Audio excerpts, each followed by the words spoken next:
Hello అండి. నేను మీ doctor Teja పల్మనాలజిస్ట్‌ని. జనరల్‌గా ఈ మధ్య బాగా flu season infections, cold, cough ఉంటున్నాయి కదా! చాలామంది కోల్డ్ కాఫ్‌తో వస్తుంటారు పేషెంట్స్. ఏంటండి ప్రాబ్లమ్ అంటే ఈ క్లైమేట్ వాటర్ చేంజ్ వల్ల కోల్డ్ కాఫ్ వచ్చిందండి అని చెప్తుంటారు. వాటర్ చేంజ్ వల్ల కోల్డ్ కాఫ్ అనేది రాదండి. వాటర్ చేంజ్ వల్ల మీకు పొట్ట నొప్పి గానీ, గ్యాస్ట్రైటిస్ కానీ, లేకపోతే డయేరియా గానీ ఇట్లాంటి ప్రాబ్లమ్స్ వస్తుంటాయి గానీ కోల్డ్ కాఫ్ రావు.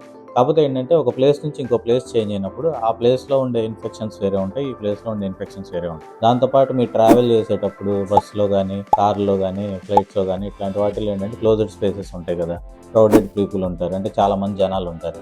ఒకళ్ళకి ఇన్ఫెక్షన్ ఉంటే ఆ ఎయిర్ సర్క్యులేట్ అవ్వడం వల్ల అదే ఇన్ఫెక్షన్స్ మీకు రావడం ఇట్లా జరుగుతా ఉంటది. ఒక ప్లేస్ నుంచి ఇంకో ప్లేస్‌కెళ్ళేటప్పుడు ఎక్కడైనా ఫుడ్‌కి కానీ, ఇంకో దేనికైనా ఆగుతా ఉంటాము.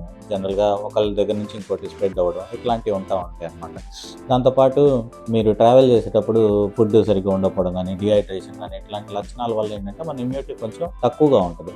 దానివల్ల కూడా ఊరికొరికనే ఇన్ఫెక్షన్స్ వస్తా ఉంటాయి. ఎవరు ఎక్కువ రిస్క్‌లో ఉంటారంటే పెద్దవాళ్ళు, చిన్న పిల్లలు, వీక్ ఇమ్యూనిటీ ఉన్నవాళ్ళు, అలర్జీ ఉన్నవాళ్ళు, ఆల్రెడీ ఆస్తమా గానీ, అదర్ లంగ్ డిసీజెస్ ఉన్నవాళ్ళు వీళ్ళందరూ ఎక్కువ రిస్క్‌లో ఉంటారనమాట. సో, ట్రావెల్ చేసేటప్పుడు మీ బాటిల్ మీరు క్యారీ చేయడం, రెగ్యులర్ హ్యాండ్ వాష్ చేసుకోవడం, మాస్క్ పెట్టుకోవడం, క్రౌడెడ్ ప్లేసెస్ పాసిబుల్ అయితే అవాయిడ్ చేయడం, ఇట్లాంటివి చేస్తే సరిపోతుంది. ఇది అవసరమైన వాళ్ళకి షేర్ చేయండి, లైక్ చేయండి, ఫాలో చేయండి మన పేజ్‌ని. Thank you.